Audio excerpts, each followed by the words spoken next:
Good evening from Belmont University in Nashville, Tennessee. I'm Kristen Welker of NBC News, and I welcome you to the final 2020 presidential debate between President Donald J. Trump and former Vice President Joe Biden. Tonight's debate is sponsored by the Commission on Presidential Debates. It is conducted under health and safety protocols designed by the Commission's health security advisor. The audience here in the hall has promised to remain silent.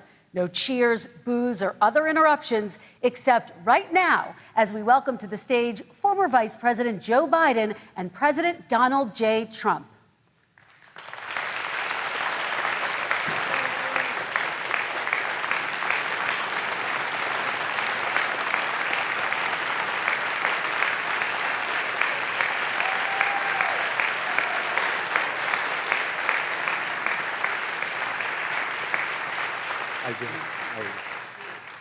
And I do want to say a very good evening to both of you. This debate will cover 6 major topics. At the beginning of each section, each candidate will have 2 minutes uninterrupted to answer my first question. The debate commission will then turn on their microphone only when it is their turn to answer, and the commission will turn it off exactly when the 2 minutes have expired.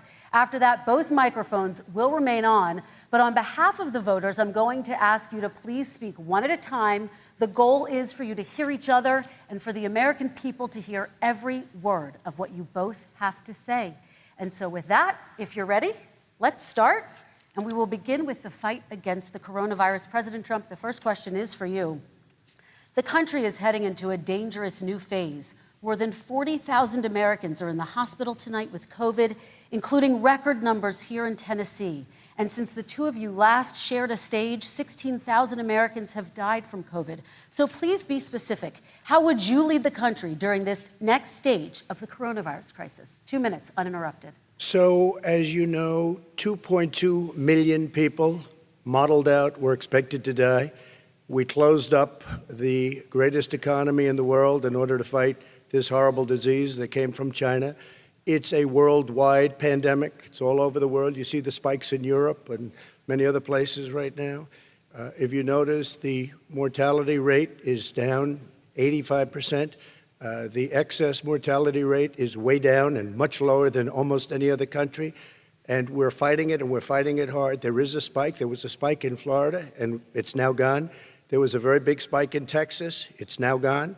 There was a very big spike in Arizona. It's now gone. And there are some spikes and surges in other places. They will soon be gone. We have a vaccine that's coming. It's ready. It's going to be announced within weeks, and it's going to be delivered. We have Operation Warp Speed, which is the military is going to distribute the vaccine. I can tell you from personal experience that I was in the hospital. I had it, and I got better. And I will tell you that I had something that they gave me, a therapeutic, I guess they would call it. Some people could say it was a cure. But I was in for a short period of time, and I got better very fast, or I wouldn't be here tonight. And now they say I'm immune. Whether it's 4 months or a lifetime, nobody's been able to say that, but I'm immune. More and more people are getting better. We have a problem that's a worldwide problem. This is a worldwide problem. But I've been congratulated by the heads of many countries on what we've been able to do. If you take a look at what we've done in terms of goggles and masks and gowns and everything else, and in particular ventilators, we're now making ventilators all over the world, thousands and thousands a month, distributing them all over the world. It will go away, and as I say, we're rounding the turn, we're rounding the corner. It's going away. Okay, former Vice President Biden, to you, how would you lead the country out of this crisis? You have 2 minutes uninterrupted. 220,000 Americans dead. If you hear nothing else I say tonight, hear this. Anyone who's responsible for not taking control, in fact, not saying I take no responsibility initially, anyone who's responsible for that many deaths should not remain as President of the United States of America. We're in a situation where there are 1,000 deaths a day now, 1,000 deaths a day.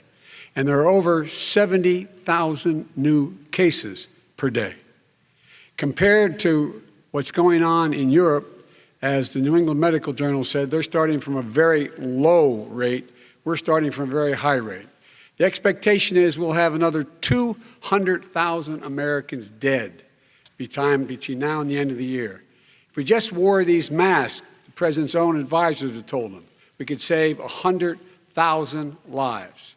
And we're in a circumstance where the president thus far and still has no plan, no comprehensive plan.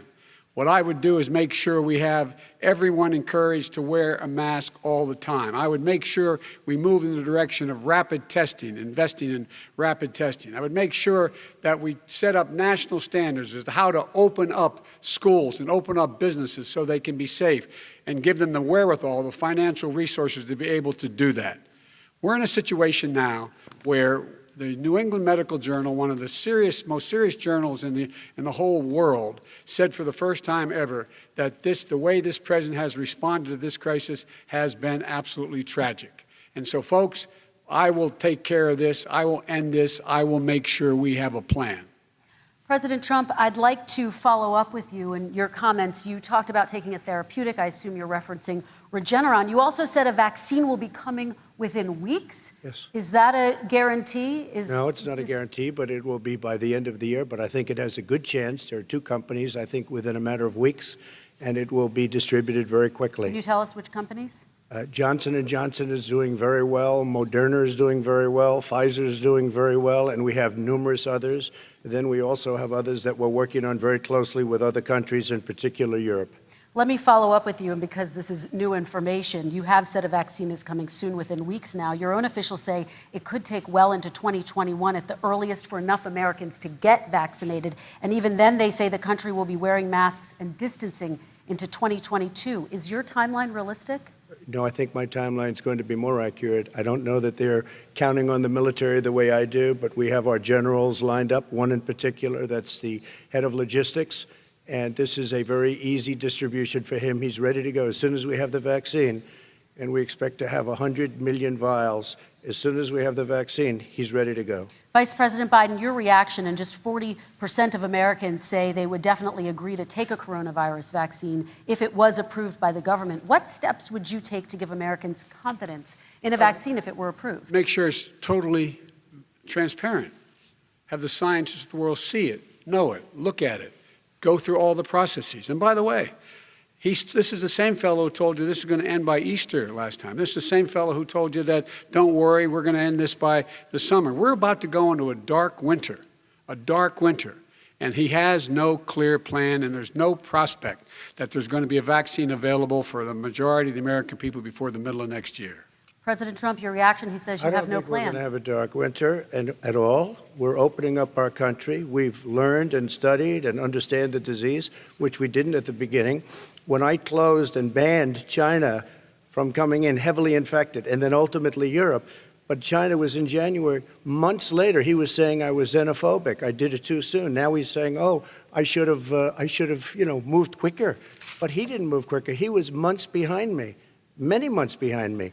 And frankly, he ran the H1N1 swine flu, and it was a total disaster, far less lethal, but it was a total disaster. Had that had this kind of numbers, 700,000 people would be dead right now, but it was a far less lethal disease. Look, his own person who ran that for him, who, as you know, was his chief of staff, said it was catastrophic, it was horrible, we didn't know what we were doing. Now he comes up and he tells us how to do this. Also, everything that he said about the way every single move that he said we should make, that's what we've done. We've done all of it. But he was way behind us. Vice President Biden, your response. My response is he is xenophobic, but not because he shut down access from China. And he did it late after 40 countries had already done that.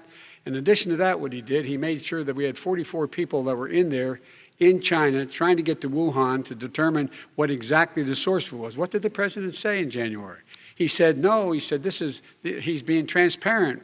The president of China is being transparent. We owe him a debt of gratitude. We have to thank him. And then what happened was we started talking about using the Defense Act to make sure we go out and get whatever is needed out there to protect people. And again, I go back to this. He had nothing. He did virtually nothing. And then he gets out of the hospital and he talks about, don't worry, it's all going to be over soon. Come on. There's not another serious scientist in the world who thinks it's going to be over soon. President Trump, your reaction? I say over soon. I say we're learning to live with it. We have no choice. We can't lock ourselves up in a basement like Joe does. He has the ability to lock himself up. I don't know. He's obviously made a lot of money someplace, but he has this thing about living in a basement. People can't do that. By the way, I, as the president, couldn't do that. I'd love to put myself in the basement or in a beautiful room in the White House and go away for a year and a half until it disappears. I can't do that. And Kirsten, every meeting I had, and I'd meet a lot of families, including Gold Star families and military families, every meeting I had, and I had to meet them. I had to. It would be horrible to have canceled everything. I said, this is dangerous. And you catch it. And, I caught it. I learned a lot. Great doctors, great hospitals. And now I recovered. 99.9% of young people recover. 99% of people recover. We have to recover. We can't close up our nation. We have to open our school, and we can't close up our nation, or you're not going to have a nation. And of course, the CDC has said young people can get sick with COVID-19 and can pass it. Vice President Biden, I want to talk broadly about strategy, though. Can I respond to that? 30 seconds, please, and then I have a question. No, number one, he says that we're learning to live with it. People are learning to die with it. You folks home will have an empty chair at the kitchen table this morning. That man or wife going to bed tonight and reaching over to try to touch out of habit where their wife or husband was, is gone. Learning to live with it. Come on. We're dying with it because he has never said, you said it's dangerous. When's the last time? Is it really dangerous still? Are we dangerous? You tell the people it's dangerous now? What should they do about the danger? And you say, I take no responsibility. Let me talk about your two. Excuse me, I take full responsibility. It's not my fault that he came here. It's China's fault. And you know what? It's not Joe's fault that he came here either. It's China's fault. They kept it from going into the rest of China for the most part, but they didn't keep it from coming out to the world, including Europe and ourselves. Vice President Biden. The fact is that when we knew it was coming, when it hit, what happened? What did the president say? He said, don't worry, it's going to go away. Be gone by Easter. Don't worry. The warm weather. Don't worry. Maybe inject bleach. He said he was kidding when he said that, but a lot of people thought it was serious. A whole range of things the president has said. Even today, he thinks we are in control.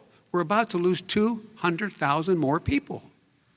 President Trump. Look, perhaps just to finish this, I was kidding on that, but just to finish this, when I closed, he said I shouldn't have closed. And that went on for months. Nancy Pelosi said the same thing. She was dancing on the streets in Chinatown in San Francisco.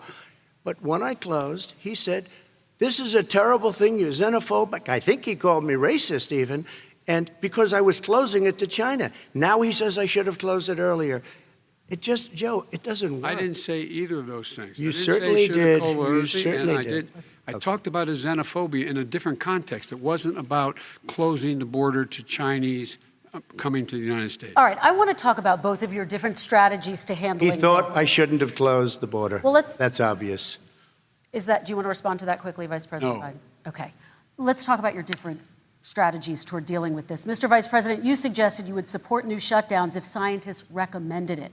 What do you say to Americans who are fearful that the cost of shutdowns, the impact on the economy, the higher rates of hunger, depression, domestic and substance abuse outweighs the risk of exposure to the virus? What I would say is I'm going to shut down the virus, not the country. It's his ineptitude that caused the country to have to shut down in large part. Why businesses have gone under, why schools are closed, why so many people have lost their living, and why they're concerned. Those other concerns are real. That's why he should have been, instead of in a sand trap in his golf course, he should have been negotiating with Nancy Pelosi and the rest of the Democrats and Republicans about what to do about the acts they were passing for billions of dollars to make sure people had the capacity. But you haven't ruled out more shutdowns. Well, no, I'm not shutting down the neighborhood, but there are, look, you need standards. The standard is if you have a reproduction rate in a community that's above a certain level, everybody says, slow up, more social distancing. Do not open bars and do not open gymnasiums. Do not open until you get this under control, under more control.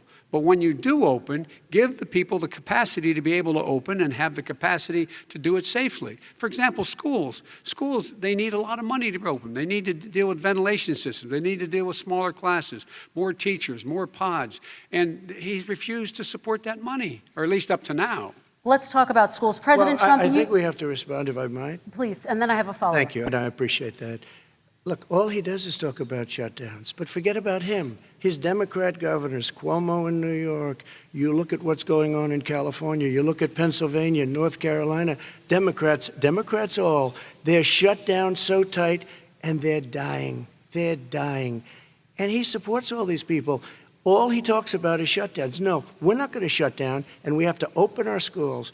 And it's like, as an example, I have a young son. He also tested positive. By the time I spoke to the doctor the second time, he was fine. It just went away. Young people, I guess it's their immune system. Let me follow up with you, President Trump. You've demanded schools open in person and insist they can do it safe. But just yesterday, Boston became the latest city to move its public school system entirely online after a coronavirus spike. What is your message to parents who worry that sending their children to school will endanger not only their kids, but also their teachers and families? I want to open the schools. The transmittal rate to the teachers is very small, but I want to open the schools. We have to open our country. We're not going to have a country. You can't do this. We can't keep this country closed. This is a massive country with a massive economy. People are losing their jobs. They're committing suicide. There's depression, alcohol, drugs at a level that nobody's ever seen before. There's abuse, tremendous abuse. We have to open our country. You know, I've said it often. The cure cannot be worse than the problem itself. And that's what's happening. And he wants to close down. He'll close down the country if one person in our massive bureaucracy says we should close it down. Vice President Biden, your response. Simply not true. We ought to be able to walk and chew gum at the same time. We ought to be able to safely open, but they need resources to open. You need to be able to, for example, if you're going to open a business, have social distancing within the business. You need to have, if you have a restaurant, you need to have plexiglass dividers so people cannot infect one another. You need to be in a position where you can take testing rapidly and know whether a person is in fact infected. You need to be able to trace. You need to be able to provide all the resources that are needed to do this. And that is not inconsistent with saying that we're going to make sure that we open safely. And by the way, all you teachers out there, not that many of you are going to die, so don't worry about it. Come on.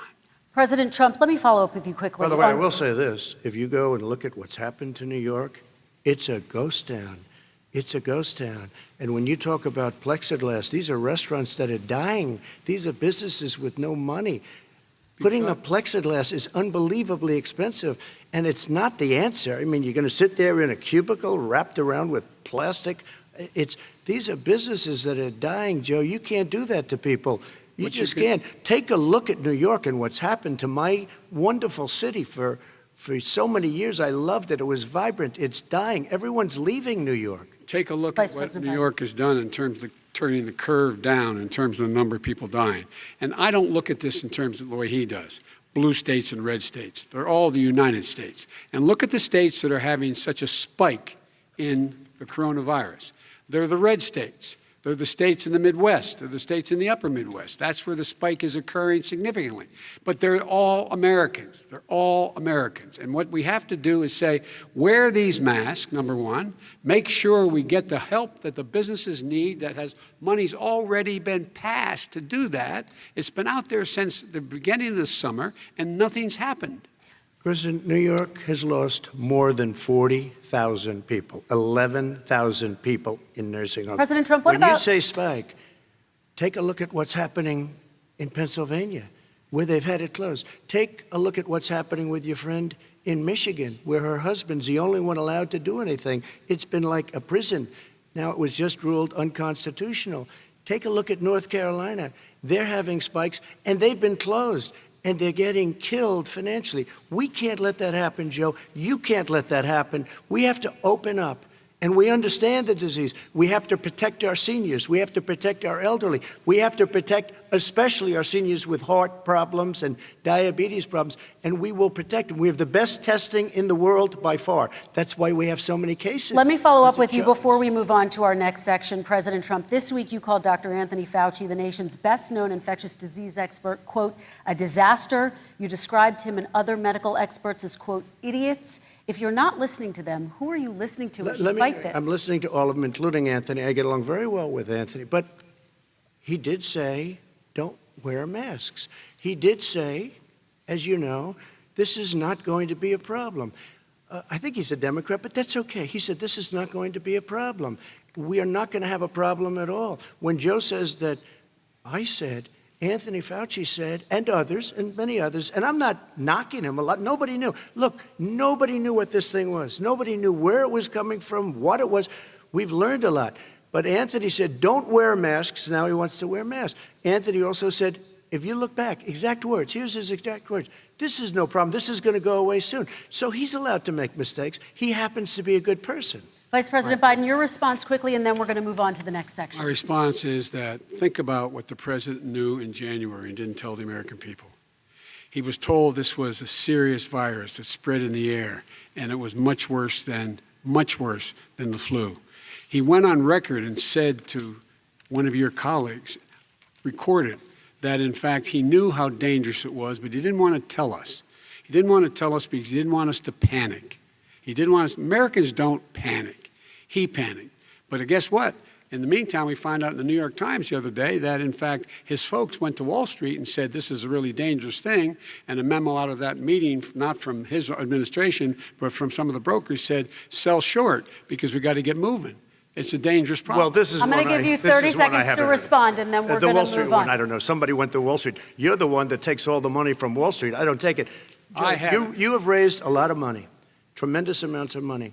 And every time you raise money, deals are made, Joe. I could raise so much more money. As president and as somebody that knows most of those people, I could call the heads of Wall Street, the heads of every company in America. I would blow away every record, but I don't want to do that because it puts me in a bad position. And then you bring up Wall Street. You shouldn't be bringing up Wall Street because you're the one that takes the money from Wall Street, not me. I could blow away your records that, like you wouldn't believe. We don't need money. We have plenty of money. In fact, we beat Hillary Clinton with a tiny fraction of the money that she was able to. All right, gentlemen, we're going to move on. Don't tell me about Wall Street. Average contribution, $43. All right, we're going to move on to our next section, which is national security. And I do want to start with the security of our elections and some breaking news from overnight. Just last night, top intelligence officials confirmed again that both Russia and Iran are working to influence this election. Both countries have obtained U.S. voter registration information, these officials say, and Iran sent intimidating messages to Florida voters. This question goes to you, Mr. Vice President. What would you do to put an end to this threat? You have 2 minutes uninterrupted. I made it clear, and I ask everyone else to take the pledge. I made it clear that any country, no matter who it is, that interferes in American elections will pay a price. They will pay a price. And it's been overwhelmingly clear this election, I won't even get into the last one, this election, that Russia has been involved, China has been involved to some degree, and now we learn that Iran is involved. They will pay a price if I'm elected. They're interfering with American sovereignty. That's what's going on right now. They're interfering with American sovereignty. And to the best of my knowledge, I don't think the president said anything to Putin about it. I don't think he's talking to them a lot. I don't think he said a word. I don't know why he hadn't said a word to Putin about it. And I don't know what he has recently said, if anything, to the Iranians. My guess is he'd probably be more outspoken with regard to the Iranians. But the point is this, folks. We are in a situation where we have foreign countries trying to interfere in the outcome of our election. His own national security advisor told him that what is happening with his buddy, I will. His buddy, Rudy Giuliani, he's being used as a Russian pawn. He's being fed information that is Russian, that is not true. And then what happens? Nothing happens. And then you find out that everything that's going on here about Russia is wanting to make sure that I do not get elected the next president of the United States because they know I know them and they know me. I don't understand why this president is unwilling to take on Putin when he's actually paying bounties to kill American soldiers in Afghanistan, when he's engaged in activities that are trying to destabilize all of NATO. I don't know why he doesn't do it, but it's worth asking the question, why isn't that being done? Any country that interferes with us will, in fact, pay a price because they're affecting our sovereignty. President Trump, same question to you. Let me ask the question. You're going to have 2 minutes to respond. For 2 elections in a row now, there has been substantial interference from foreign adversaries. What would you do in your next term to put an end to this? 2 minutes, uninterrupted. Well, let me respond to the first part, as Joe answered. Joe got $3.5 million from Russia, and it came through Putin because he was very friendly with the former mayor of Moscow, and it was the mayor of Moscow's wife. And you got $3.5 million. Your family got $3.5 million. And you know, someday you're going to have to explain, why did you get 3.5? I never got any money from Russia. I don't get money from Russia. Now, about your thing last night, I knew all about that. And through John Ratcliffe, who is fantastic, DNI, he said, the one thing that's common to both of them, they both want you to lose, because there has been nobody tougher to Russia. Between the sanctions, nobody tougher than me on Russia. Between the sanctions, between all of what I've done with NATO, you know, I've got the NATO countries to put up an extra $130 billion, going to $420 billion a year. That's to guard against Russia. I sold, while he was selling pillows and sheets, I sold tank busters to Ukraine. There has been nobody tougher on Russia than Donald Trump. And I'll tell you, they were so bad. They took over the submarine port. You remember that very well. During your term, during you and Barack Obama, they took over a big part of what should have been Ukraine. You handed it to them, but you were getting a lot of money from Russia. They were paying you a lot of money, and they probably still are. But now, with what came out today, it's even worse. All of the emails, the horrible emails of the kind of money that you were raking in, you and your family. And Joe, you were vice president when some of this was happening, and it should have never happened. And I think you owe an explanation to the American people.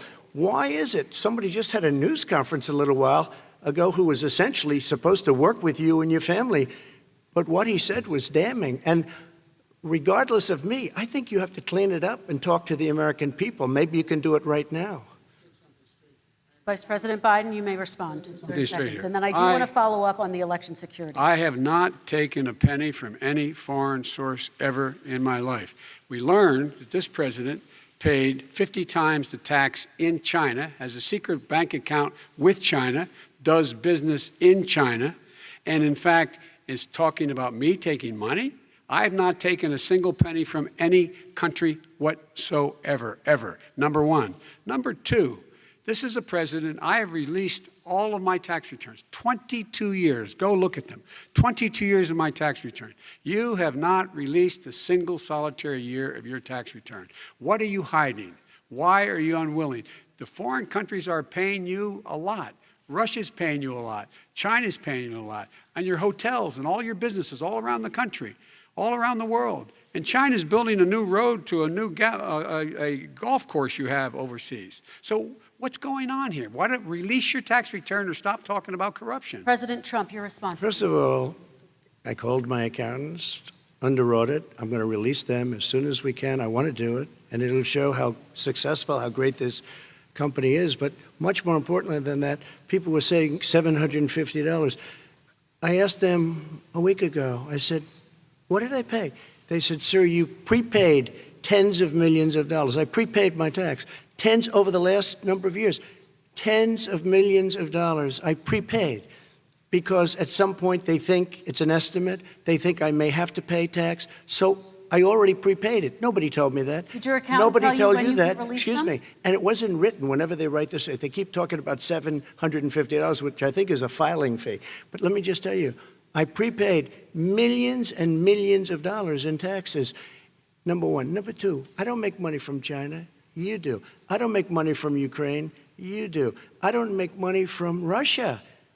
You made $3.5 million, Joe, and your son gave you. They even have a statement that we have to give 10% to the big man. You're the big man, I think. I don't know, maybe you're not, but you're the big man, I think. Your son said we have to give 10% to the big man.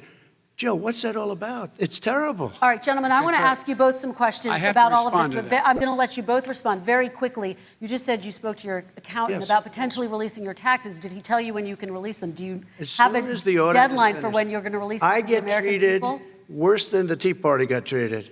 Because I have a lot of people in there, deep down in the IRS, they treat me horribly.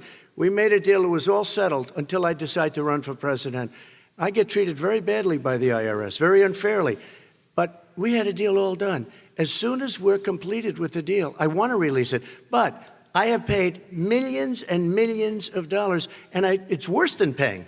I paid in advance. It's called prepaying your taxes. I paid in advance. I want to ask you both about questions regarding your potential foreign entanglements and questions that have been raised to give you both a chance to talk about this more broadly. Respond very quickly, and then I'll get to my question. Why did he's been saying this for 4 years? Show us. Just show us. Stop playing around. You've been saying for 4 years you're going to release your taxes. Nobody knows it, Mr. President. What they do know is you're not paying your taxes, or you're paying taxes that are so low. When last time he said what he paid, he said, I only pay that little because I'm smart. I know how to game the system. Come on. Come on, folks.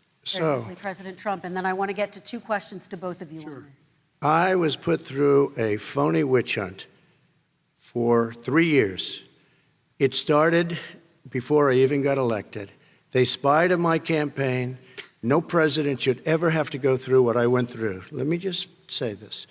Mueller and 18 angry Democrats and FBI agents all over the place spent $48 million. They went through everything I had, including my tax returns, and they found absolutely no collusion and nothing wrong. $48 million. I guarantee you, if I spent $1 million on you, Joe, I could find plenty wrong. Because the kind of things that you've done and the kind of monies that your family has taken, I mean, your brother made money in Iraq, millions of dollars. Your other brother made a fortune, and it's all through you, Joe. And they say you get some of it, and you do live very well. You have houses all over the place. You live very well. All right, gentlemen, let me just ask some questions about all of this broadly. Vice President Biden, there have been questions about the work your son has done in China and for a Ukrainian energy company when you were vice president. In retrospect, was anything about those relationships inappropriate or unethical? Nothing was unethical. Here's what the deal. With regard to Ukraine, we had this whole question about whether or not, because he was on the board, I later learned of a Burisma, a company, that somehow I had done something wrong. Yet every single solitary person, when he was going through his impeachment, testifying under oath who worked for him, said, I did my job impeccably. I carried out U.S. policy. Not one single solitary thing was out of line. Not a single thing, number one. Number two, the guy who got in trouble in Ukraine was this guy trying to bribe the Ukrainian government to say something negative about me, which they would not do and did not do because it never, ever, ever happened. My son has not made money in terms of this thing about, what are you talking about, China. I have not had, the only guy made money from China is this guy. He's the only one. Nobody else has made money from China. President Trump, let me ask my question to you. But could I just one thing? Very quickly. His son didn't have a job for a long time, was sadly no longer in the military service. I won't get into that. And he didn't have a job. As soon as he became vice president, Burisma, not the best reputation in the world. I hear they paid him $183,000 a month. Listen to this. $183,000, and they gave him a $3 million upfront payment. All right. And he had no energy I'm going to let the Vice President respond to that quickly, and then I need to get to a dishonest. question to you. Very quickly. No basis for that. Everybody investigated that. No one said anything he did was wrong in Ukraine. Okay, President Trump, this is for you. Since you took office, you've never divested from your business. You've personally promoted your properties abroad. A report this week, which was referenced, does indicate that your company has a bank account in China. So how can voters know that you don't have any foreign conflicts of interest? I have many bank accounts, and they're all listed, and they're all over the place. I mean, I was a businessman doing business. The bank account you're referring to, which is everybody knows about it, it's listed. The bank account was in 2013. That's when it was. It was opened it was closed in 2015, I believe. And then I decided, because I was thinking about doing a deal in China like millions of other people. I was thinking about it, and I decided I'm not going to do it. Didn't like it. I decided not to do it. Had an account open, and I closed it. Okay. Excuse me. And then, unlike him, where he's vice president and he does business, I then decided to run for president after that. That was before. So I closed it before I even ran for president, let alone became president. Big difference. He is the vice president of the United States, and his son, his brother, and his other brother are getting rich. They're like a vacuum cleaner. They're sucking up money President every Trump, place he thank you. goes. We do need to move on. I do want to ask you, Vice President Biden, about China. Let's talk about China more broadly. There have, of course, President Trump has said that they should pay for not being fully transparent in regards to the coronavirus. If you were president, would you make China pay? And please be specific. What would that look like? What I'd make China do is play by the international rules, not like he has done. He has caused the deficit of China to go up, not down, with China, up, not down. We are making sure that in order to do business in China, you have to give all your intellectual property. You have to have a partner in China. It's 51%. We would not do that at all, number one. Number two, we're in a situation where China would have to play by the rules internationally as well. When I met with Xi, when I was still vice president, he said we're setting up air identification zones in the South China Sea. You can't fly through them. I said we're going to fly through them. We just flew B-52, B-1 bombers through it. We're not going to pay attention. They have to play by the rules. And what's he do? He embraces guys like the thugs like in North Korea and the Chinese president and Putin and others, and he pokes his finger in the eye of all of our friends, all of our allies. We make up we're 25% of the world's economy. We need to be having the rest of our friends with us saying to China, these are the rules. You play by them or you're going to pay the price for not paying by them economically. That's the way I will run it, and that's what we did in upholding steel tariffs and a range of other things when we were president and vice president. All right, let's talk about North Korea. Excuse me, no, I have to respond to that. Okay. Very quickly, and then we're going to move on to North Korea. With $1.5 billion from China to manage after spending 10 minutes in office and being in Air Force Two, number one. Number two, there's a very strong email talking about your family wanting to make $10 million a year for introductions. President Trump, on China policy, though, what specifically are you going to do? What specifically are you going to do to make China pay? You've said you're going to make them pay. First of all, China is paying. They're paying billions and billions of dollars. I just gave $28 billion. New sanctions? I just gave $28 billion to our farmers. Taxpayers' money. It's what? Taxpayers' money. Didn't come from China. China. You know who the taxpayer is? It's called China. China paid $28 billion, and you know what they did to pay it, Joe? They devalued their currency, and they also paid up. And you know who got the money? Our farmers, our great farmers, because they were targeted. You never charged them anything. Also, I charged them 25% on dumped steel because they were killing our steel industry. We were not going to have a steel industry. Okay. And now we have a steel industry. Vice President Biden, your response, please. My response is, look, this isn't about, there's a reason why he's bringing up all this malarkey. There's a reason for it. He doesn't want to talk about the substantive issues. It's not about his family and my family. It's about your family. And your family's hurting badly. If you're making less than, if you're a middle-class family, you're getting hurt badly right now. You're sitting at the kitchen table this morning deciding, well, we can't get new tires, they're bald because we have to wait another month or so. Or are we going to be able to pay the mortgage? Or who's going to tell her she can't go back to community college? They're the decisions you're making in the middle-class families like I grew up in Scranton and Claymont. They're in trouble. We should be talking about your families, but that's the last thing he wants to talk about.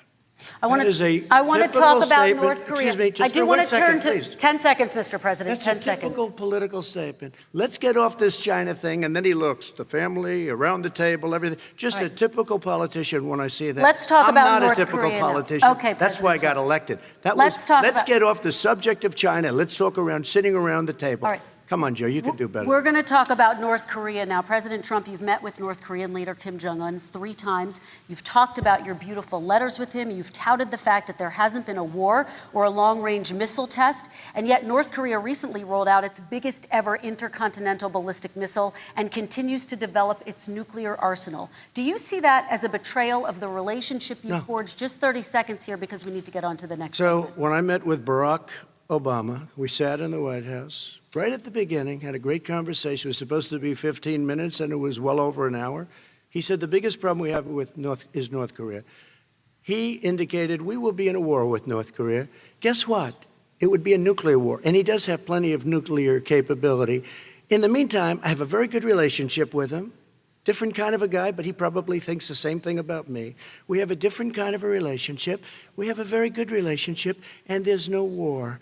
And, you know, about 2 months ago, he broke into a certain area. They said, oh, there's going to be trouble. I said, no, they're not, because he's not going to do that. And I was right. Look, instead of being in a war where millions of people, Seoul, you know, is 25 miles away, millions and millions, 32 million people in Seoul, millions of people would be dead right now. President we Trump, don't have that's a war, 30 and seconds. I have a good Thank relationship. you. Vice President Biden, to you. North Korea conducted 4 nuclear tests under the Obama administration. Why do you think you would be able to rein in this persistent threat? Because I'd make it clear, which we were making clear to China, they had to be part of the deal. Because here's the I made it clear, and as a spokesperson of the administration when I went to China, that they said, why are you moving your missile defense up so close? Why are you moving more forces here? Why are you continuing to do military maneuvers with South Korea? I said, because North Korea is a problem, and we're going to continue to do it so we can control them. We're going to make sure we can control them and make sure they cannot hurt us. And so if you want to do something about it, step up and help. If not, it's going to continue. What has he done? He's legitimized North Korea. He's talked about his good buddy, who's a thug, and he talks about how we're better off. And they have much more capable missiles, able to reach U.S. territory much more easily than ever did before. Let me follow up with you, Vice President Biden. You've said you wouldn't meet with Kim Jong-un without preconditions. Are there any conditions under which you would meet with him? On the condition that he would agree that he would be drawing down his nuclear capacity to get the Korean Peninsula should be a nuclear-free zone. All right, let's move on to American families. Kristen, they tried Very to quickly, meet with 10 him. seconds, President. They tried to meet with him. He wouldn't do it. He didn't like Obama. He didn't like him. He wouldn't do it. Okay, I got to give him a chance to respond to that before we move on. And that's okay. You know what, North Korea, we're not in a war. We have a good relationship. You know, people don't understand. Having a good relationship with leaders of other countries is a good thing. We have a lot of questions to get to. That's like saying we had a good relationship with Hitler before he, in fact, invaded Europe, the rest of Europe. Come on. The reason he would not meet with President Obama is because President Obama said, we're going to talk about denuclearization. We're not going to legitimize you, and we're going to continue to put stronger and stronger sanctions on you. That's why he wouldn't meet with us. All right, and it didn't happen. Let's move on and talk about American families. He left me a mess, Kristen. President Trump, okay, we do need to move on. They left me a mess. North Korea was a mess. And in fact, if you remember the first 2 or 3 months, there was a very dangerous period in my first 3 months before we sort of worked things out a little bit. Okay. There was a they left us a mess. And Obama would be, I think, the first to say it was the single biggest problem he thought that our country had. Okay, let's move on to American families and the economy.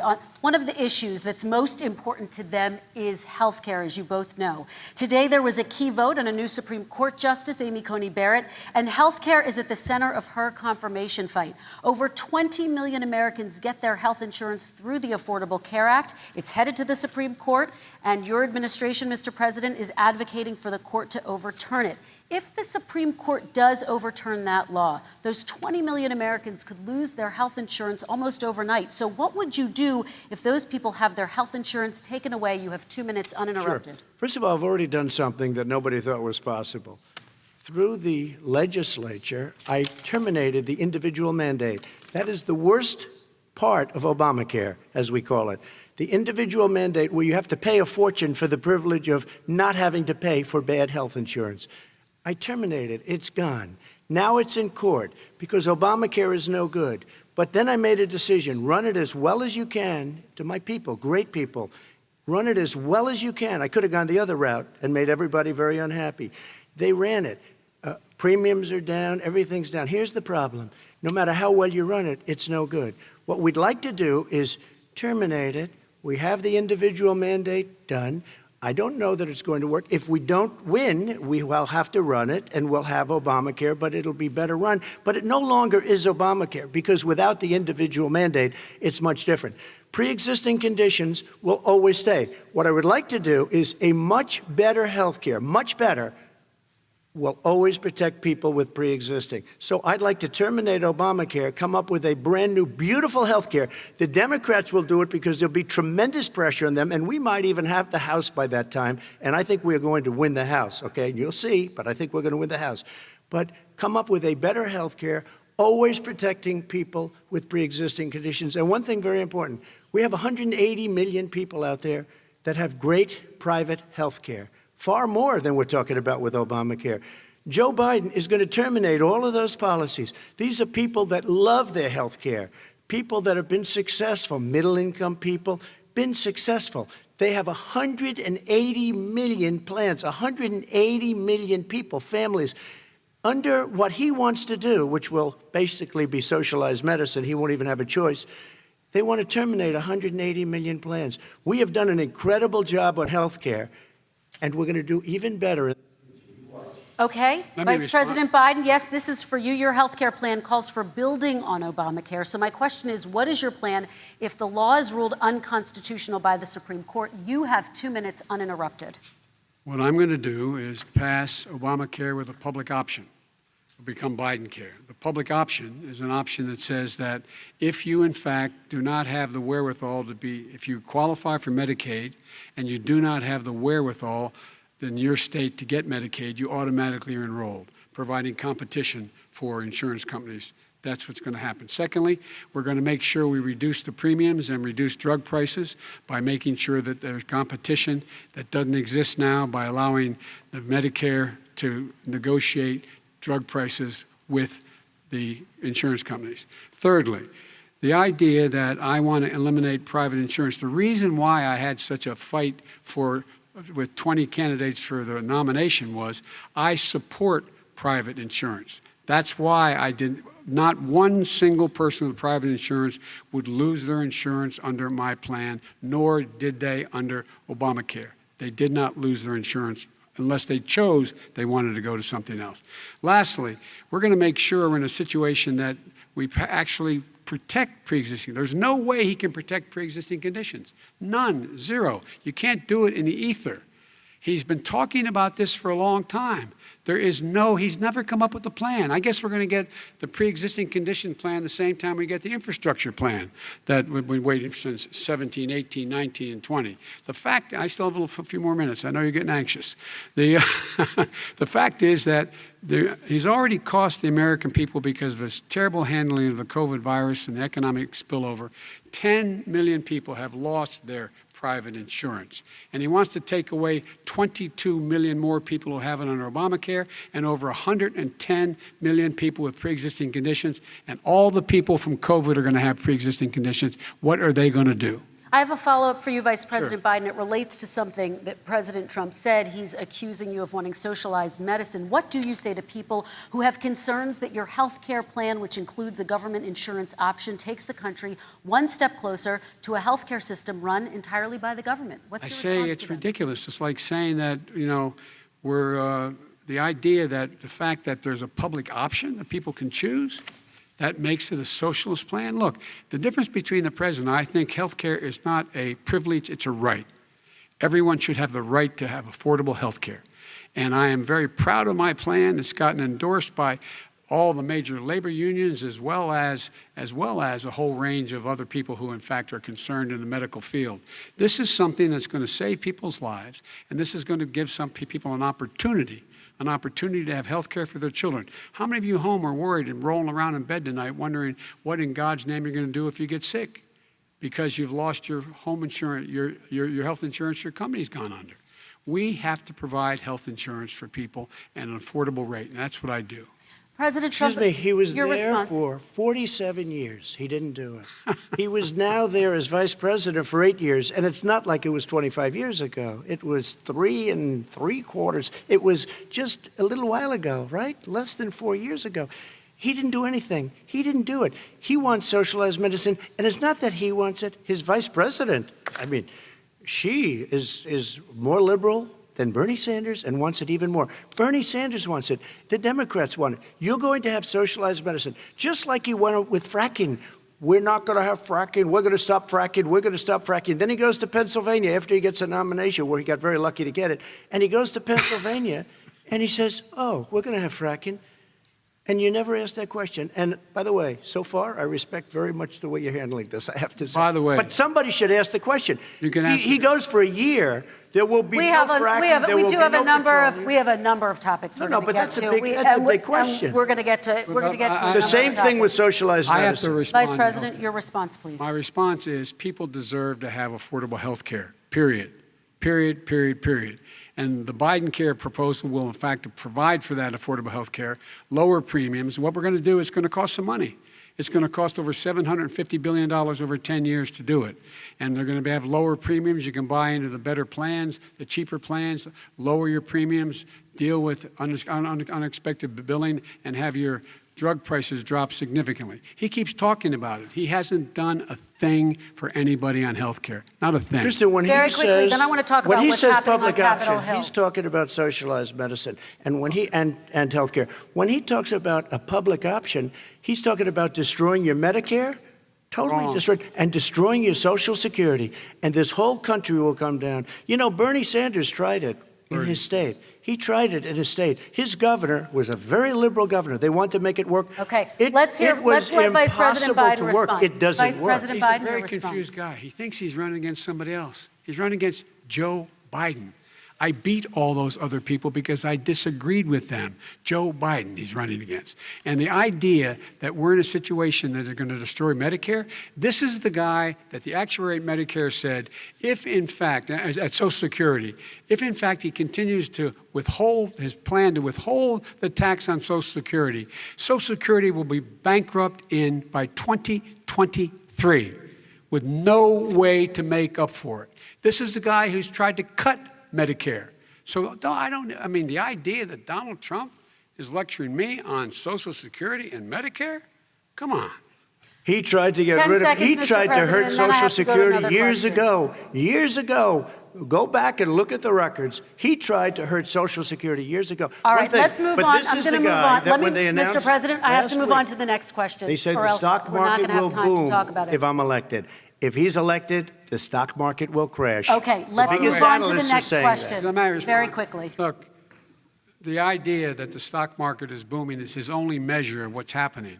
Where I come from in Scranton and Claymont, the people don't live off of the stock market. Just in the last three years during this crisis, the billionaires in this country made, according to the Wall Street, $700 billion more. $700 billion more, because that's his only measure. What happens to the ordinary people out there? What happens to them? Let's talk about what's happening on Capitol Hill. We're going to move on, 401ks are through the roof. We're going to move on. Stock are through the roof. All right. And he doesn't come from Scranton. That's like he lived there for a short period of time before he even knew it. We're going to move on to the next left. question. And the people of Pennsylvania Let me will show move you on to my that. next question, They gentlemen. understand. As of tonight, more than 12 million people are out of work. And as of tonight, 8 million more Americans have fallen into poverty, and more families are going hungry every day. Those hit hardest are women and people of color. They see Washington fighting over a relief bill. Mr. President, why haven't you been able to get them the help they need? 30 seconds here. Because Nancy Pelosi doesn't want to approve it. I do. But you're the president. I do, but I still have to get. Unfortunately, that's one of the reasons I think we're going to take over the House, because of her. Nancy Pelosi doesn't want to approve anything because she'd love to have some victories on a date called November 3rd. Nancy Pelosi does not want to approve it. We are ready, willing, and able to do something. Don't forget, we've already approved 3 plans, and it's gone through, including the Democrats, in all fairness. This one she doesn't want. It's near the election because she thinks it helps her politically. I think it hurts her politically. All right, Mr. Vice President, The Republican leader in the United States Senate said he can't pass it. He will not be able to pass it. He does not have Republican votes. Why isn't he talking to his Republican friends? Let me follow up with you, Vice President we made a Biden, deal, the because Republicans let me will ask pass Vice it. President Biden a question. You are the leader of the Democratic Party. Why have you not pushed the Democrats to get a deal for the American people? Well, I have, and they have pushed it. Look, they passed this act all the way back in the beginning of the summer. This is like it's not new. It's been out there. This HEROES Act has been sitting there. And look at what's happening. When I was in charge of the Recovery Act with $800 billion, I was able to get $145 billion to local communities that have to balance their budgets and states that have to balance their budgets, so then have to fire firefighters, teachers, first responders, law enforcement officers, so they could keep their cities and counties running. He will not support that. They have not done a thing for them. And Mitch McConnell said, let them go bankrupt. Let them go bankrupt. Come on. What's the matter with these guys? The bill that was passed in the House was a bailout of badly run, high-crime, Democrat, all run by Democrats, cities and states. It was a way of getting a lot of money, billions and billions of dollars to these states. It was also a way of getting a lot of money from our people's pockets to people that come into our country illegally. We were going to take care of everything for them. And what that does, and I'd love to do that, I'd love to help them, but what that does, everybody all over the world will start pouring into our country. We can't do it. This was a way of taking care of them.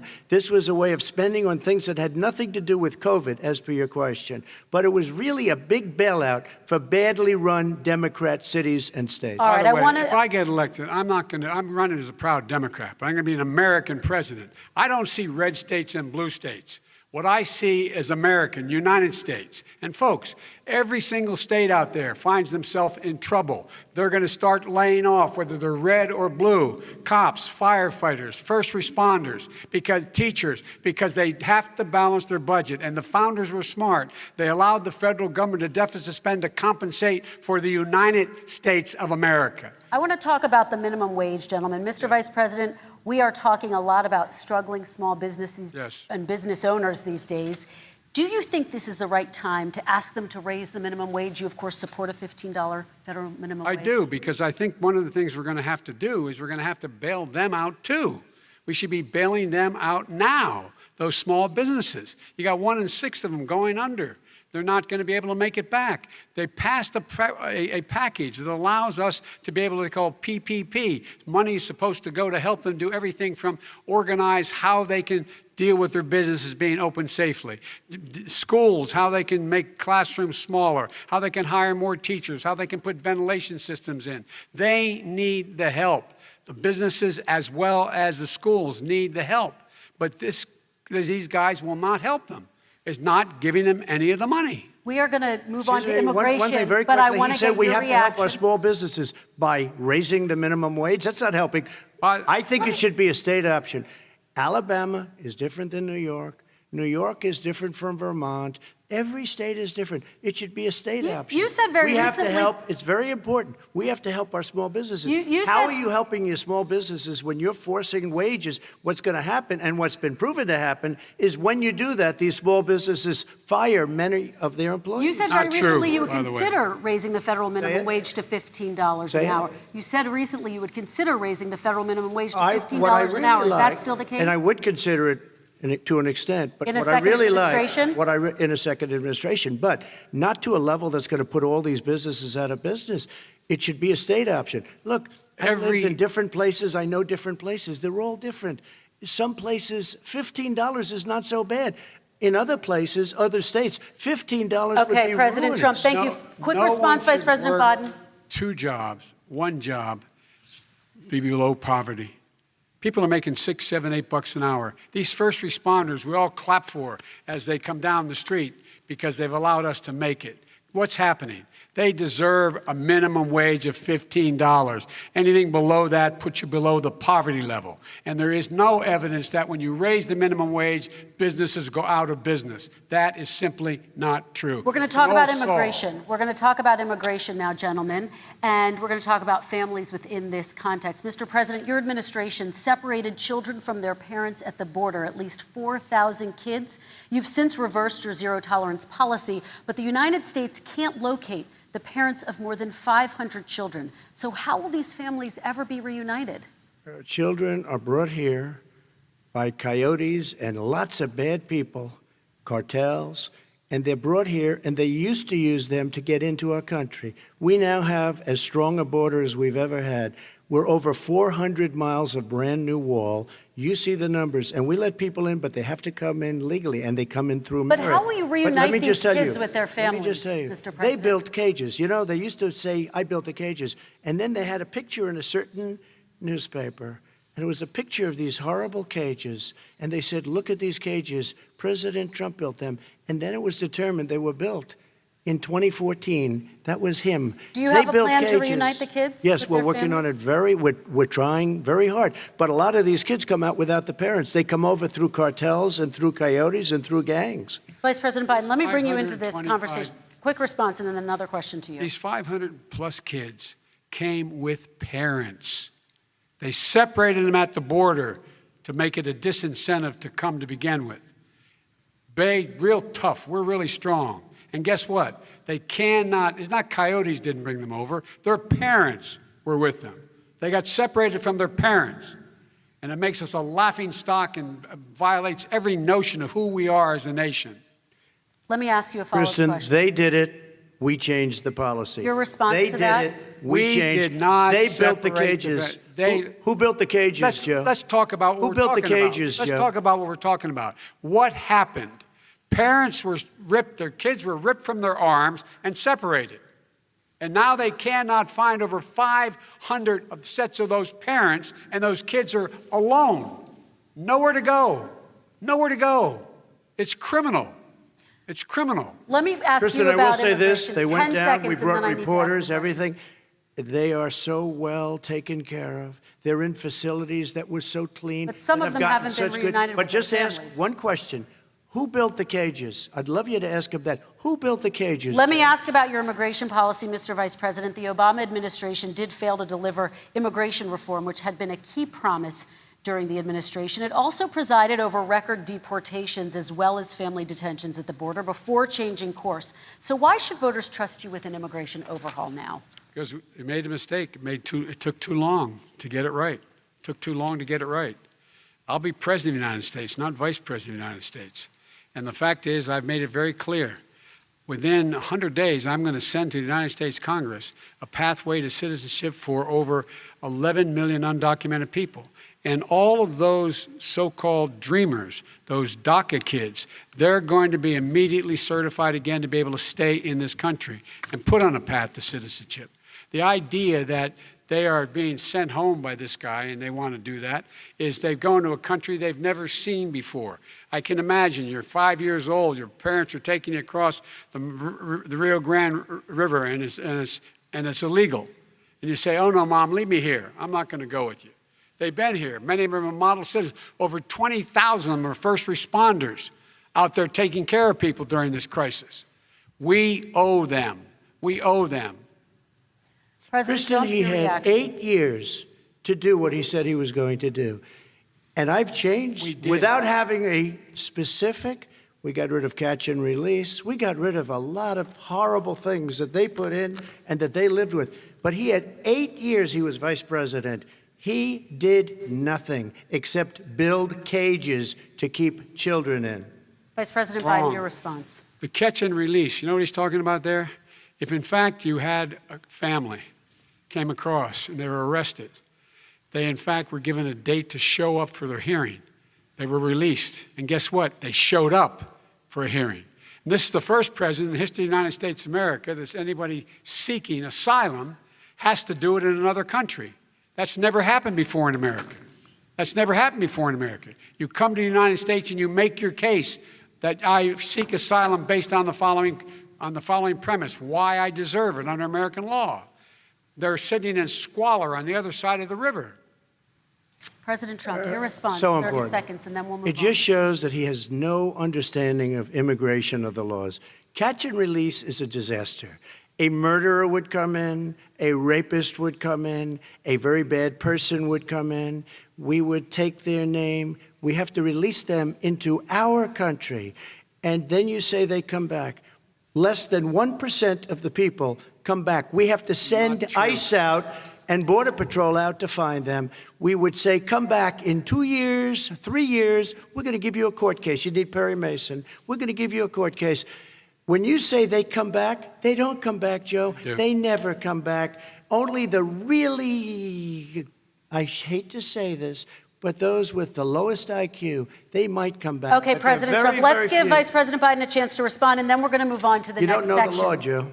Vice President Biden, your response. Know the law. What he's telling you is simply not true. Well, check it out. They don't come back. Check it out. All right, let's move on. But we don't have to worry about it section. because they terminated it, so we don't have to worry about it Let's anymore. move on to the next And you have section. 525 kids not knowing where in God's name they're going to be and lost their parents. Go ahead. All right, let's talk about our next section, which is race in America. And I want to talk about the way Black and brown Americans experience race in this country. Part of that experience is something called the talk. It happens regardless of class and income. Parents who feel they have no choice but to prepare their children for the chance that they could be targeted, including by the police, for no reason other than the color of their skin. Mr. Vice President, in the next 2 minutes, I want you to speak directly to these families. Do you understand why these parents fear for their children? I do. I do. You know, my daughter is a social worker, and she's written a lot about this. She has her graduate degree from the University of Pennsylvania in social work. And you know, one of the reasons why I ended up working on the east side of Wilmington, Delaware, which is 90% African American, was to learn more about what was going on. What I never had to tell my daughter, if she's pulled over, make sure she puts, for a traffic stop, put both hands on top of the wheel and don't reach for the glove box because someone may shoot you. But a black parent, no matter how wealthy or how poor they are, has to teach their child when you're walking down the street, don't have a hoodie on when you go across the street. Making sure that you, in fact, if you get pulled over, just yes, sir, no, sir, hands on top of the wheel, because you are, in fact, the victim, whether you're a person making child of a $300,000 a year person or someone who's on food stamps. The fact of the matter is there is institutional racism in America. And we have always said, we've never lived up to it, that we hold these truths to be self-evident. All men and women are created equal. Well, guess what? We have never, ever lived up to it, but we've always constantly been moving the needle further and further to inclusion, not exclusion. This is the first president to come along and says, that's the end of that. We're not going to do that anymore. We have to provide for economic opportunity, better education, better health care, better access to schooling, better access to opportunity to borrow money to start businesses. All the things we can do, and I've laid out a clear plan as to how to do those things, just to give people a shot. It's about accumulating the ability to have wealth as well as it is to be free from violence. President Trump, same question to you, and let me remind you of the question. I would like you to speak directly to these families. Do you understand why these parents fear for their children? Yes, I do. And again, he's been in government 47 years. He never did a thing except in 1994 when he did such harm to the black community. And they were called, and he called them super predators. And he said that. He said it, super predators. And they have never lived that down. 1994, your crime bill, the super predators. Nobody has done more for the black community than Donald Trump. And if you look, with the exception of Abraham Lincoln, possible exception, but the exception of Abraham Lincoln, nobody has done what I've done. Criminal justice reform, Obama and Joe didn't do it. I don't even think they tried because they had no chance at doing it. They might have wanted to do it, but if you had to see the arms I had to twist to get that done, it was not a pretty picture, and everybody knows it, including some very liberal people that cried in my office. They cried in the Oval Office. 2 weeks later, they're out saying, gee, we have to defeat him. Criminal justice reform, prison reform, opportunity zones with Tim Scott, a great senator from South Carolina. He came in with this incredible idea for opportunity zones. It's one of the most successful programs. People don't talk about it. Tremendous investment is being made. Biggest beneficiary, the black and Hispanic communities, and then historically black colleges and universities. After 3 years of coming to the office, I love some of those guys. They were great. They came into the office and they said, I said, what are you doing? After 3 years, I said, why do you keep coming back? because we have no funding. I said, you don't have to come back every year. We have to come back because President Obama would never give them long-term funding, and I did. 10-year long-term funding, and I gave them more money than they asked for because they said, I think you need more. And I said, the only bad part about this is I may never see you again because I got very friendly with them, and they like me and I like them. But I saved historically black colleges and universities. Okay, and we're going to talk about both of your records, but your response to that, Vice President? My response to that is I never, ever said what he accused me of saying. The fact of the matter is, in 2000, though, after the crime bill had been in the law for a while, this is a guy who said, the problem with the crime bill, there's not enough people in jail. There's not enough people in jail. And go on my website, get the quote, the date when he said it. Not enough people. He talked about marauding gangs, young gangs, and the people who are going to maraud our cities. This is a guy who in the Central Park five innocent black kids, he continued to push for making sure that they got the death penalty. None of them were guilty of the crimes they were suggested. Look, and talk about granted, he did in fact let 20 people, he commuted 20 people's sentences. We commuted over 1,000 people's sentences. Over 1,000. The very law he's talking about is a law that, in fact, initiated by Barack Obama. And secondly, we're in a situation here where the federal prison system was reduced by 38,000 people under our administration. And one of these things we should be doing, there should be no minimum mandatories in the law.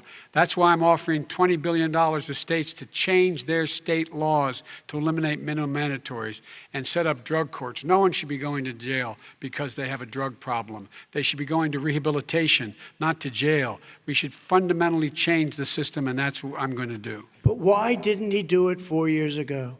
Why didn't you do that 4 years ago, even less than that? Why didn't you do it? You were vice president. You keep talking about all these things you're going to do, and you're going to do this. But you were there just a short time ago, and you guys did nothing. We did. You know, Joe, I ran because of you. I ran because of Barack Obama, because you did a poor job. If I thought you did a good job, I would have never run. I would have never run. I ran because of you. I'm looking at you now. You're a politician. I ran because of you. All right, Vice President Biden, your response to that, and then I do have some questions for both of you. Well, I tell you what, I hope he does look at me, because what's happening here is, you know who I am, you know who he is, you know his character, you know my character, you know our reputations for honor and telling the truth. I am anxious to have this race. I am anxious to see this take place. The character of the country is on the ballot. Our character is on the ballot. Look at us closely. Let me ask some follow-up. Please respond, and then we're going to have follow-up questions. If this stuff is true about Russia, Ukraine, China, other countries, Iraq, if this is true, then he's a corrupt politician. All right. So don't give me the stuff about how you're this innocent baby. Joe, they're calling you a corrupt politician. Nobody. President Trump, I want to stay on the issue of race. We're talking about the issue. Laptop from hell. President Trump, we're talking about race right now, and I do want to stay on the issue of race. President Trump, I have to respond to that. Please, because look, very quickly. There are 50 former national intelligence folks who said that what he's accusing me of is a Russian plant. They have said that this has all the five former heads of the CIA, both parties, say what he's saying is a bunch of garbage. Nobody believes it except his and his good friend Rudy Giuliani. You mean the laptop is now another Russia hoax? That's exactly what. Is this where you're going? This is where he's going. The laptop is Russia. Gentlemen, I want to stay on the issue of race. You have to be kidding. Here we go again with Russia. We're going to continue on the issue of race. Mr. President, you've described the Black Lives Matter movement as a symbol of hate. You've shared a video of a man chanting white power to millions of your supporters. You've said that black professional athletes exercising their First Amendment rights should be fired. What do you say to Americans who say that kind of language from a president is contributing to a climate of hate and racial strife? Well, you have to understand, the first time I ever heard of Black Lives Matter, they were chanting pigs in a blanket, talking about police. Pigs, talking about our police. Pigs in a blanket, fry them like bacon. I said, that's a horrible thing. And they were marching down the street. And that was my first glimpse of Black Lives Matter. I thought it was a terrible thing. As far as my relationships with all people, I think I have great relationships with all people. I am the least racist person in this room. Well, what do you say to Americans who are concerned by that rhetoric? I don't know. I mean, I don't know what to videos? say. I got criminal justice reform done and prison reform and opportunity zones. I took care of black colleges and universities. I don't know what to say. They can say anything. I mean, they can say anything. It makes me sad because I am the least racist person. I can't even see the audience because it's so dark, but I don't care who's in the audience. I'm the least racist person in this room. Okay, Vice President Biden, let me ask you very quickly, and then I have a follow-up question for you. Abraham Lincoln here is one of the most racist presidents we've had in modern history. He pours fuel on every single racist fire. Every single one. Started off his campaign coming down the escalator saying he's going to get rid of those Mexican rapists. He's banned Muslims because they're Muslims. He has moved around and made everything worse across the board. He says about the poor boys, last time we were on stage here, he said, I told them to stand down and stand ready. Come on. This guy has a dog whistle about as big as a foghorn. President Trump, I'm going to give you 10 seconds to respond, and then I have a follow-up question. He made a reference to Abraham Lincoln. Where did that come in? I mean, You said you're Abraham Lincoln. No, where did that? No. You said, I said not since Abraham Lincoln has anybody done what I've done for the black community. And I'm saying, I didn't say I'm Abraham Lincoln. I said not since Abraham Lincoln has anybody done what I've done for the black community. Now, you have done nothing other than the crime bill, which put oh, God. Tens of thousands of black men, mostly, in jail. All right, let me and you know ask what? They Vice remember it President because Biden if you look a at what's question. happening with the voting right now, Let me ask they Vice remember President that Biden you treated them about very, very badly. the- Just take a look at what's happening out there. Vice President Biden, let me give you a chance to respond within this context. Crime Okay. bills that you supported in the 80s and 90s contributed to the incarceration of tens of thousands of young black men who had small amounts of drugs in their possession. They are sons, they are brothers, they're fathers, they're uncles, whose families are still to this day, some of them suffering the consequences. So speak to those families. Why should they vote for you? One of the things is that in the 80s, we passed 100%, all 100 senators voted for it, a bill on drugs and how to deal with drugs. It was a mistake. I've been trying to change it since then, particularly the portion on cocaine. That's why I've been arguing that, in fact, we should not send anyone to jail for a pure drug offense. They should be going into treatment across the board. That's what we should be spending money on. That's why I set up drug courts, which were never funded by our Republican friends. They should not be going to jail for a drug or an alcohol problem. They should be going into treatment. That's what we've been trying to do. That's what I'm going to get done because I think maybe the American people have now seen that, in fact, it was a mistake to pass those laws relating to drug. But they were not in the crime bill. But Okay, why so- didn't he get it done? See, it's all talk, no action with these politicians. Why didn't he get it done? That's what I'm going to do when I become president. You were vice president along with Obama as your president, your leader, for 8 years. Why didn't you get it done? You had 8 years to get it done. Now you're saying you're going to get it done because you're all talk and no action, Jim. We got Your a lot of it response. done. We released didn't get 38,000. anything We got done. 38,000 prisoners left from the. You got nothing done. 38,000 prisoners were released from federal prison. There were over 1,000 people who were given clemency. In fact, we're the ones that put in the legislation saying we could look at pattern and practice of police departments and what they were doing, how they were conducting themselves. I could go on, but we began the process.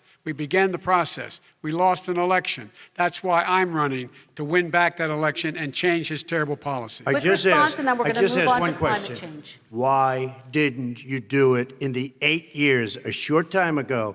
Why didn't you do it? You just said, I'm going to do that, I'm going to do this. You put tens of thousands of mostly black young men in prison. Now you're saying you're going to undo that. Why didn't you get it done? You had 8 years with Obama. You know why, Joe? Because you're all talk and no action. All right, Vice President Because Biden, and then we're going to move on to the next section. We had a Republican Congress. That's the answer. Well, you Okay. got to talk them into it, Joe. Sometimes All right. you got to talk them into it. We're going to move on to our next section, Like I which did is with criminal climate justice change. reform. I had Okay. to talk Democrats into it. Gentlemen, You did what we we're running out of already done. time, so we got to get on to Okay. climate change, please. You both have very different visions on climate change. President Trump, you say that environmental regulations have hurt jobs in the energy sector. Vice President Biden, you have said you see addressing climate change as an opportunity to create new jobs. For each of you, how would you both combat climate change and support job growth at the same time? Starting with you, President Trump, you have 2 minutes uninterrupted. So we have the Trillion Trees program. We have so many different programs. I do love the environment, but what I want is the cleanest, crystal clear water, the cleanest air. We have the best, lowest number in carbon emissions, which is a big standard that I notice Obama goes with all the time. Not Joe. I haven't heard Joe use the term because I'm not sure he knows what it represents or means, but I have heard Obama use it. And we have the best carbon emission numbers that we've had in 35 years under this administration. We are working so well with industry, but here's what we can't do. Look at China, how filthy it is. Look at Russia. Look at India. It's filthy. The air is filthy. The Paris Accord, I took us out because we were going to have to spend trillions of dollars, and we were treated very unfairly. When they put us in there, they did us a great disservice. They were going to take away our businesses. I will not sacrifice tens of millions of jobs, thousands and thousands of companies because of the Paris Accord. It was so unfair. China doesn't kick in until 2030. Russia goes back to a low standard, and we kicked in right away. It would have destroyed our businesses. So, you ready? We have done an incredible job environmentally. We have the cleanest air, the cleanest water, and the best carbon emission standards that we've seen in many, many years. Vice President And we Biden. haven't destroyed our industries. Vice President Biden, 2 minutes to you, uninterrupted. Climate change and climate warming, the global warming, is an existential threat to humanity. We have a moral obligation to deal with it. And we're told by all the leading scientists in the world we don't have much time. We're going to pass the point of no return within the next 8 to 10 years. 4 more years of this man eliminating all the regulations that were put in by us to clean up the climate, to limit of emissions will put us in a position where we're going to be in real trouble. Here's where we have a great opportunity. I was able to get both all the environmental organizations as well as labor, the people worried about jobs, to support my climate plan. Because what it does, it will create millions of new good-paying jobs. We're going to invest in, for example, 50,000 charging stations on our highways so that we can own the electric car market of the future. In the meantime, China is doing that. We're going to be in a position where we're going to see to it that we're going to take 4 million existing buildings and 2 million existing homes and retrofit them so they don't leak as much energy, saving hundreds of millions of barrels of oil in the process and creating significant number of jobs. And by the way, the whole idea of what this is all going to do, it's going to create millions of jobs, and it's going to clean the environment. Our health and our jobs are at stake. That's what's happening.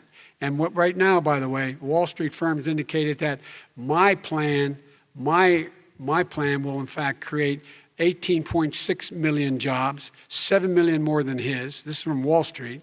And I'll create $1 trillion more in economic growth than his proposal does. Not on climate, just on the economy. President Trump, you're Today came out and said very strongly, $6,500 will be taken away from families under his plan, that his plan is an economic disaster. If you look at what he wants to do, if you look at his plan, his environmental plan, you know who developed it? AOC plus 3. They know nothing about the climate. I mean, she's got a good line of stuff, but she knows nothing about the climate. And they're all hopping through hoops for AOC plus 3. Look, their real plan costs $100 trillion.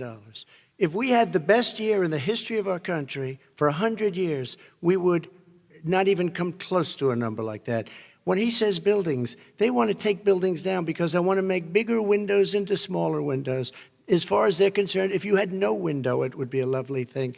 This is the craziest plan that anybody has ever seen. And this wasn't done by smart people.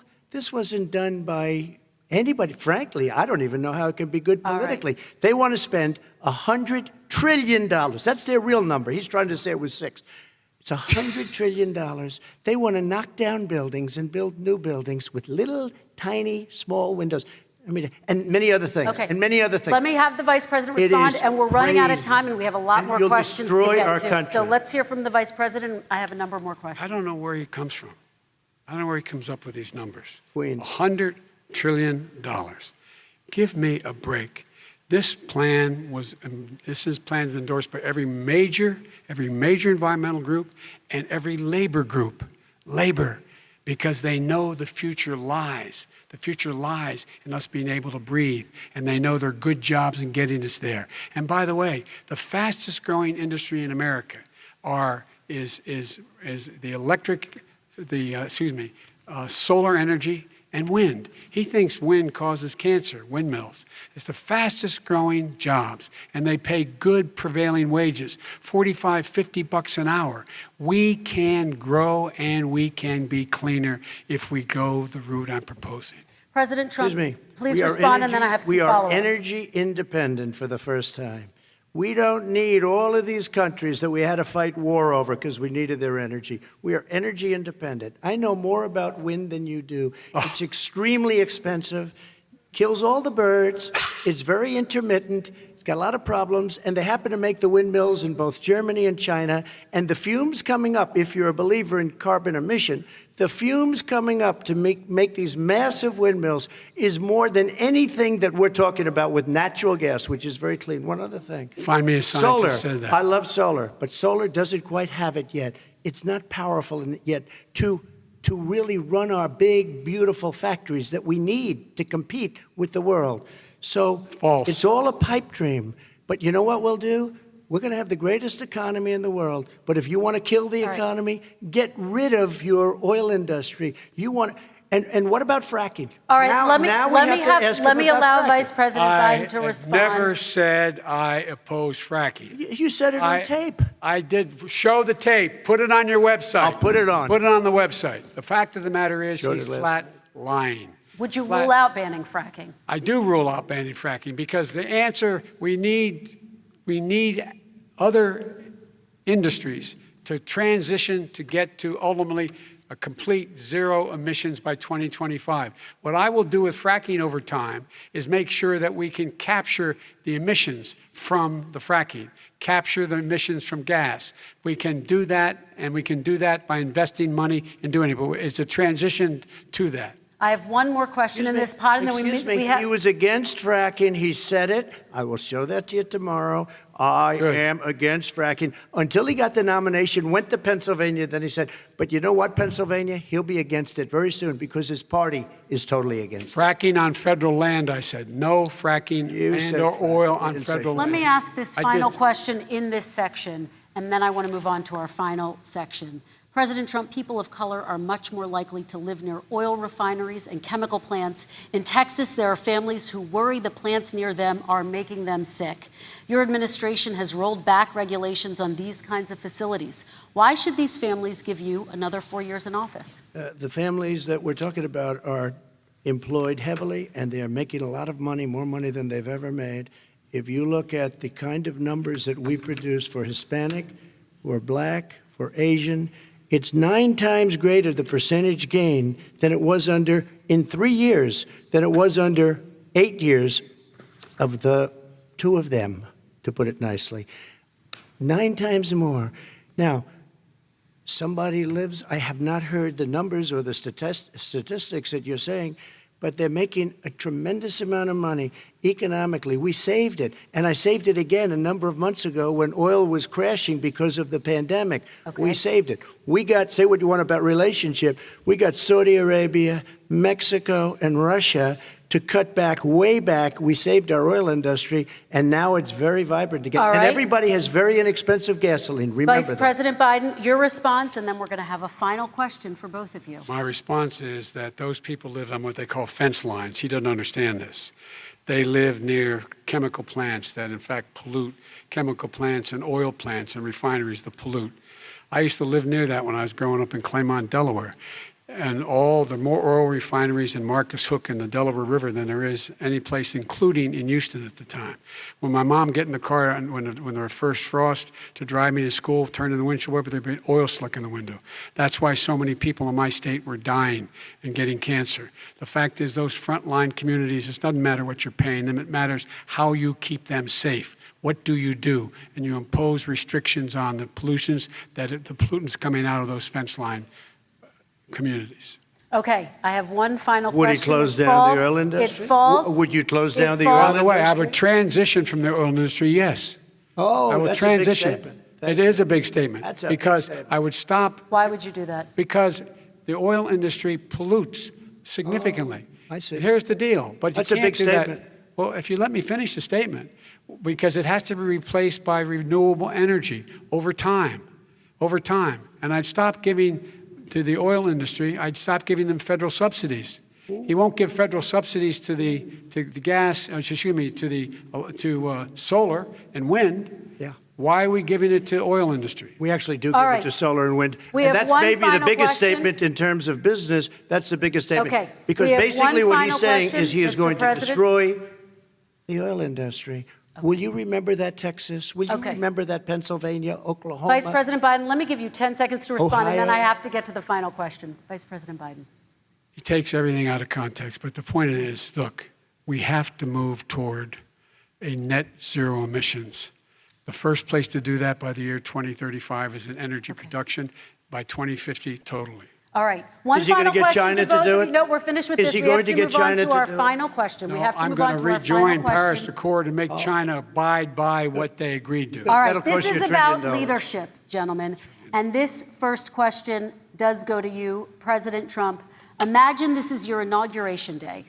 What will you say in your address to Americans who did not vote for you? You'll each have 1 minute, starting with you, Mr. We have to make our country totally successful as it was prior to the plague coming in from China. Now we're rebuilding it, and we're doing record numbers, 11.4 million jobs in a short period of time, et cetera. But I will tell you, go back. Before the plague came in, just before, I was getting calls from people that were not normally people that would call me. They wanted to get together. We had the best black unemployment numbers in the history of our country. Hispanic, women, Asian, people with diplomas, with no diplomas, MIT graduates, #1 in the class. Everybody had the best numbers. And you know what? The other side wanted to get together. They wanted to unify. Success is going to bring us together. We are on the road to success. But I'm cutting taxes, and he wants to raise everybody's taxes, and he wants to put new regulations on everything. He will kill it. If he gets in, you will have a depression, the likes of which you've never seen. Your 401ks will go to hell, and it'll be a very, very sad day for this country. All right.